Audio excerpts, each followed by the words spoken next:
Herkese merhaba. Şimdiye kadar çekmiş olduğumuz en mutlu videolardan birindeyim. Niye mi? Birazdan anlatacağım. Şurada aslında bir ipucu var. Vın vın vın vın vın. Eğer bizi takip ediyorsanız biliyorsunuzdur. Bizim bir 205 projemiz vardı. Alalı 6 sene olmuş. Demin baktım da bayağı bir olmuş. Bir otomobili samanlıktan, daha doğrusu samanlık değil de bir arkadaştan öyle biraz daha çürük, ne olduğu bilinmeden biraz böyle kötü durumdaki bir 205'i alıp adam etme gibi bir planımız vardı. Tabii 6 sene önceydi bahsettiğim. O zamanlar 3200 TL'ye mi ne almıştık? Yürüyenleri de işte 15.000 civarındaydı. Biz dedik bunu bir şekilde adam ederiz. Sonra bunun videosunu çektik. Videosunu çekerken hatta hem eğlendik, hem üzüldük, hem üzünlendik. Sonrasında biz nasıl bir kaos? Otomobil kötü çıktı. İlk başta parçalarını sökmeye başladığımız zaman son böyle radyatörün oradaki vidayı söktük ve radyatörü aldık. Alır almaz bütün bağırsak gibi motor, şanzıman hepsi dağıldı. Yani kırmışlar. Kırdıktan sonra da hepsini bir şekilde böyle toplamışlar, itelemişler, kakalamışlar. Sonra da bize itelemişler. Neyse. Burada tabii bizim moral bozuldu ve videoda da bundan bahsettik. Dedik ki tamam mı, devam mı? O zaman YouTube'da anket vardı. İnanılmaz bir yorum geldi. Yaklaşık 20.000'i geçkin bir oy vardı burada ve sonuçlar neydi biliyor musunuz? %51'e 49 falan devam. Tabii bu iş çok mantık çerçevesinde olmadı ama biz devam etmeye karar verdik. Sonrasında BB Otomobil Burak'la buluştuk. Otomobili oraya verdik. Belli başlı birkaç bir şeyini yaptık ama proje durdu. Hem maddi hem manevi sebeplerden dolayı biraz böyle talihsiz bir şekilde ilerledi. Sonra da biz bir süredir vazgeçmiştik bundan. Biliyor musunuz bilmiyorum. Peugeot 205'in bu yıl 40. yılı ve Peugeot Global bununla ilgili böyle inanılmaz çalışmalar yapmaya başladı. Her yere böyle Peugeot 205'in 40. yılı vesaire bültenler geçmeye başladı. Biz de Peugeot Türkiye'ye dedik ki bizim bir 205'imiz var. Biliyor musunuz bilmiyorum. Tabii ki biliyoruz dediler. Buna dedin yardım edin beraber yapalım. Onlar da hay hay dedi. O yüzden işte bu kadar mutluyum. Kısacası Peugeot Türkiye bizim 205 projemize sponsor oldu ve 205 projemizi tamamlamak üzere tekrar başlıyoruz.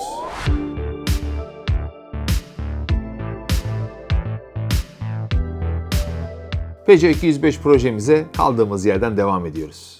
205'in son hali nasıldı? Otomobili genel hatlarıyla toplamıştık. Genel hatlarıyla derken aslında bir çıplak kasa haline getirmiştik. Kuru kasa dediğimiz. Her şeyini sökmüştük. Sadece kasa böyle metal çıplak olarak duruyor. Bunun bütün paslarından arındırdık. İşte alt zeminlerini yaptık. Her şeyini hallettik. Bütün işte zımparası vesaire neredeyse boyanacak hale geldi. Şimdi yapacaklarımız o pas vesaire ekstra bir şeyler var mı bu zaman içinde tekrar oluştu mu? Onları bir toparlayacağız, bakacağız. Sonrasında tekrar bir üzerinden zımpara vesaire geçeceğiz. Kasayı daha mükemmel hale getireceğiz ve sonrasında da boyayacağız ve boyadıktan sonra garajımıza getirip mekanik işlemlerine devam edeceğiz. Bu sırada tabii biz parçaları bol bol topluyoruz. Bulduğumuz her şeyi topluyoruz. Eğer 205 ile ilgili yine böyle güzel parçalarınız varsa, kullanılabilecek parçalarınız, temiz parçalarınız, sıfır da olur, ikinci elde olur hiç fark etmez. Aşağı yorum olarak yazarsanız biz alırız. Satın da alırız. Hediye de etseniz hiç fena olmaz. Hatta bakın birkaç bir şeyini göstereyim. Hop mesela bu ne? Bir arka dodik. Gayet temiz. Bak burada aynamız. Bunları da yine eşten dosttan bulmuştuk. Sağdan soldan satın almıştık.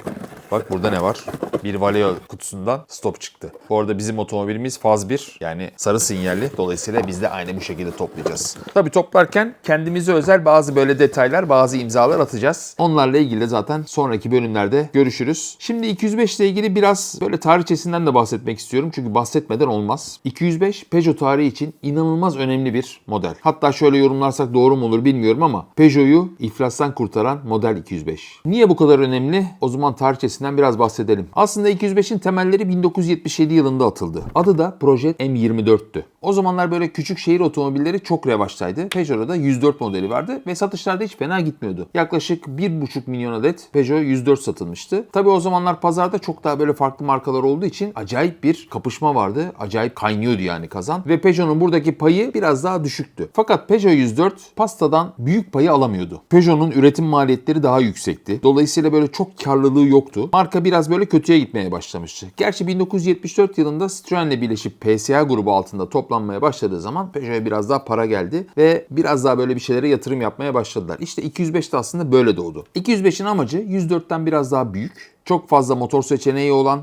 şehir içinde insanların tercih edebileceği, diğer markalara karşı biraz daha kullanım zevki olabilecek bir modeldi. Böyle doğdu. Birçok kişi 205'in bir Pininfarina tasarımı olduğunu bilir ama aslında olay öyle değildir. Sadece Peugeot'un Cabrio versiyonu CTA'yı Pininfarina tasarlamıştır. Tamamen Peugeot kendi içinde bu otomobili tasarladı ve sonunda 205 doğdu 1983 yılında. Doğar doğmaz da bayağı bir ses getirdi. 104'ün altyapısını kullanıyordu. Yine benzer motorların biraz daha gelişmiş versiyonlarını kullanıyordu ama dediğimiz gibi biraz daha kasa büyümüştü. Mesela neler yapılmıştı? 104'te stepne motorun önündeydi. Birçok Avrupa markasında küçük otomobillerde olduğu gibi. Bunu işte alta taban sacının altına aldılar. Dolayısıyla böyle daha aerodinamik, kaputu biraz daha aşağı alabilecek, bagajdan biraz daha yer sağlayabilecek bir model oluşturdu ve bu formülde çok iyi tuttu. Çok iyi tuttu derken Peugeot 205 1983 yılından 1999 yılına kadar satıldı. Yani 16 sene boyunca piyasada kaldı. Sonrasında Peugeot 106 çıkmasına rağmen 205 hala satılmaya devam ediyordu. Hatta 1990 yılında bir makyaj gördüğünde Fransa'nın yine en çok satan otomobili Peugeot oldu, biliyor musunuz? Yani üretiminin üzerinden 7-8 sene geçmesine rağmen. Yılın otomobili ödülünü hiç alamadı. 84 yılında ikinci oldu. 85 yılında tekrar ikinci oldu. Fakat yılın otomobili ödülünü bir türlü alamadı. Bu herhalde Peugeot'un en büyük yarasıdır. Ne kadar sattı derseniz, Peugeot 104 demiştik ya, 1.6 milyon civarında sattı. Bu 5 milyon adet sattı. Ve inanılmazdı. Birçok varyasyonu oldu. Toplam 16 tane dizelde dahil olmak üzere motor seçeneği var. 5 kapılı, kabrio, 3 kapılı, hatta pick-up versiyonları bile 205'in mevcut. Bu tasarım o kadar çok sevildi ki sonraki Peugeot tasarımlarına da ilham kaynağı oldu. Hatta 205'in elektrikli versiyonu bile yapıldı, biliyor musunuz? Hiç satılmadı ama elektrikli bir Peugeot 205 bile var. Onun da fotoğraflarını buraya koyarız. Şimdi bizim otomobilimiz bir 205 GTI 1.6. GTI 205 dünyasında bambaşka bir alem. Yani onu tamamen farklı bir yere koyabiliriz. İnanılmaz sattı. O zamanlar kullanan bütün gazeteciler, dergiciler, yarışçılar vesaire bu otomobilin nasıl yol tuttuğundan, nasıl keyifli kullanıldığından, nasıl bir sürüş keyfi olduğundan bahsede bitiremiyorlardı. Hatta çıkar çıkmaz yine yarışlara da katıldı. Sonrasında bir 205 rally versiyonu yapıldı. Daha hafif, motoru biraz daha farklı, işte tasarım olarak biraz daha farklılıkları olan ve yarışlarda kullanılmak üzere yapılmış olan bir homologasyon modeli yapıldı. 205 rally. Bundan 5000 tane yapmayı planladılar. Kaç tane sattılar biliyor musunuz? O kadar talep oldu ki 30.000. Acayip yani. Sonrasında 1.6 GTI, 1.9 GTI, 1.9 CTI yani kabrio versiyonu derken Peugeot 205 modeliyle, daha doğrusu 205 T16 modeliyle Dünya Rally Şampiyonası'na girdi ve 1984 ve 86 yılları arasında 16 tane yarış kazandı. O zamanlar Grup B otomobilleri vardı ve sonrasında 2 kere de Dakar, Paris-Dakar rallisini kazandılar.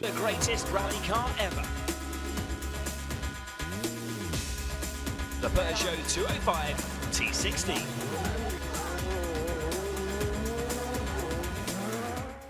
205 T16 ile. İşte Ari Vatanen, Timo Soronen, Juha Kankkunen nefis günlerdi. Tabii 205'in bu sportif başarıları satışları da pozitif anlamda etkiledi. Tabiri caizse Peugeot 205 modelinden bayağı para kazandı ve sonraki modelleri için yatırım yapma şansı doğdu. Ve tabii ki bugünkü durumuna geldi. Uzun lafın kısası, belki de 205 olmasaydı bugün Peugeot olmayabilirdi. İşte 205 Peugeot için bu kadar önemli bir model. Biz de bunun bilincinde çok güzel bir otomobil ortaya çıkartacağız. İzlemeye devam edin. Bizi ve projemizi takip edin.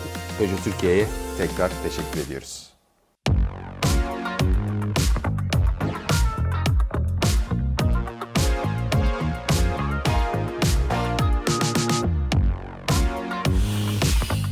Kaç sene oldu? Ben evlenmemişim daha. Boşandım, hala burada araba. Kadir'in araba gibi. İkinci çocuğun da yoktu. İkinci çocuğum da yoktu. Boşanmamıştım, evlenmemiştim. Değişik ya. Bayağı hayatlarımız değişti yani. Kiloluydum. Kaç kilon vardı? 130 falandım. Şimdi 90. 205 yüzünden olmadı değil mi böyle? Yok ya. Tamam, 205. o konulara girmeyelim. İşte bak, bunlar güzel arabalar. Bunlarla moralimizi buluyoruz. Şöyle tavanı çekiyor musunuz arkadaşlar? Bir kardeşi de orada. Bir tane de orada var. Onu biliyorlar zaten. Onu adam burada 2 haftadır çalışıyor. Daha yeni gördü, biliyor musun? Millet tablo yapamaz her arabayı. Ya sen dedin Onu ki tekrar o bir zaman kontrol edelim. istersen bu arabayı bekletelim biraz dedim. Ben de hiç canıma minnet zaten. Yok abi, ne gerek var demedim. Ama çok Onu durdu orada. toplamayacaktın abi sen.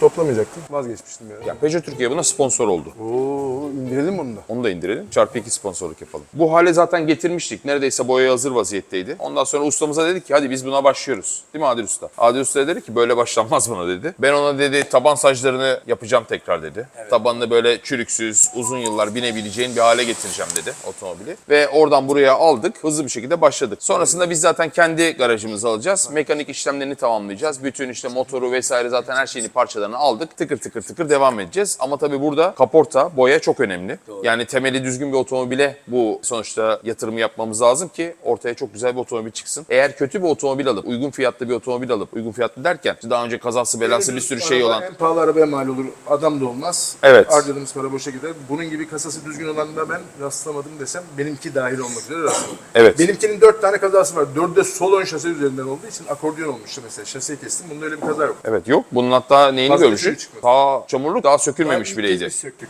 Aynen. Evet. Yok şateler falan pırıl pırıl arabanın güzel yani. Güzel. Tamam. Ustamız da beğendiyse işlemlere başlayalım. Bundan sonra videolar aksın. Ben arada geleyim, kontrol edeyim. Herhalde 3-4 kere daha gelirim. En sonunda da buradan böyle boyalı halde. Boyayı da beraber sokarız fırına. Fırından da çıkartırız. Otomobili böyle aklarız, paklarız. Sonra bizim garaja doğru yola çıkartırız. Sere streçle sararız. Boyası zay olur. Taze boyayı bizim arkadaşlar birkaç kere streç sardılar ki hani zarar görmesin. Bir daha boyadık arabaları. Tamam. Onları artık biliyorsun. Bunları anlatma oğlum. Sen niye anlatıyorsun kendi şeylerini? Anlatıyorum abi.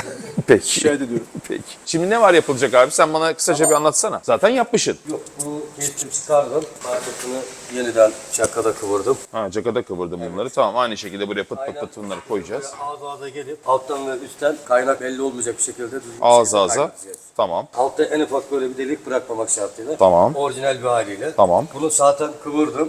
Arka tarafı da hazırlamadım. Geri hazırlıyordum. Bu da kıvrılıp yani kıvrılmaya hazır bir saç. Tamam. Biraz sonra 3'e kadar kıvırıp bunu da Yapacaksın. koyacağım. Yani senin sonuçta yapacağın bu dört tarafı da sıfırlayacağım diyorsun. Sıfır hale getireceğim diyorsun. Galvanizli bir şekilde. Sonra da altından üstünden kapatacağız. Altını üstünü güzelce taşlayıp macunlayacağız. Ondan sonra kendi orijinal pütürlerini atıp görselliğimizi ortaya çıkaracağız. Heyecanlıyız ya. Seviyoruz böyle işleri. Bir de abi şunu da çıkartırız. Bunu da arada unutmayalım. Daha önce bir LPG koymuşlar bu otomobile. Niye koyarlarsa bunu. Onların deliklerini falan filan da kapatacağız. Sonraki işlemleri zaten mekanik işlemleri tek tek anlatırız. Ve 205'imizin özellikle o tabanının tamamen yapılmasından sonra nihayet boya aşamasına geldi. Boyada 205'in rengi böyle çok düz bir renk. Yani buzdolabı beyazı gibi. Dolayısıyla biraz daha böyle farklı bir şey istiyorum ben. Her zaman da Honda'dan kalan böyle bir şeyimiz vardır. Type R'ların Championship White denilen bir rengi var böyle. Farklı vernikle atılıyor. Metalik bir renk değil. Yine mat bir renk. Yine beyaz ama böyle kırık beyaz gibi. Yaptırmışken öyle bir renk yaptırın derim ama bunu yapmak için de biraz daha özel bir vernik artı boya gerekiyor. Boyaları da biliyorsunuz. Yani sonsuz. İstediğiniz rengi, istediğiniz sonu, istediğiniz kodla yaptırabiliyorsunuz. Biz de bunun için Boytem'e geldik. Zaten Boytem'le çalışıyoruz. Buradan ne yapıyoruz? Hemen size gösterelim. Ne yapıyoruz şimdi? Sequence mi kullanıyoruz? Gaz kullanıyoruz. Boya karışıyor şu anda. Tamam, boya Boya karıştırdı, yapıyoruz. işlemadan ses geliyor. Evet. Bu da bambaşka bir iş. 3 kilo kadar dışarıya o şekilde yapacağız. Sonra üstüne özel bir verniği var. Onu da vereceksiniz bize. İç tarafında yine aynı tondan ama tabii verniği kullanmadan daha farklı bir malzemeyle onu da boyayacağız. Bakalım sonrasında nasıl olacak. Aslında Burak dedi ki yeni Peugeot 301'lerle aynı kodda 205'in rengi dedi ama o tabii çok buzdolabı gibi. Bu daha iyi olacak.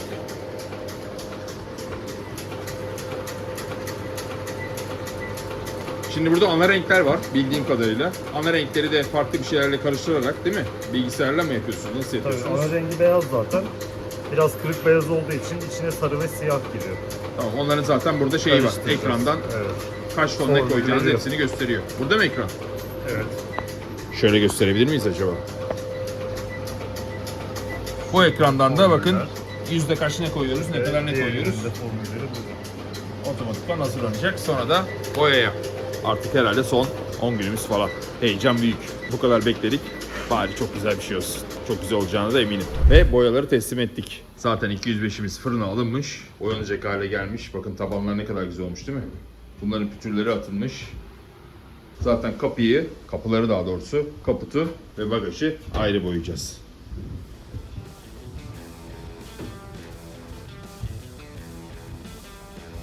Güzel oluyor. Bayağı güzel oluyor. Gördükçe heyecanlanıyorum. Yarın başlıyormuş boya. Biz de gelip zaten takip ederiz. Hadi görüşmek üzere.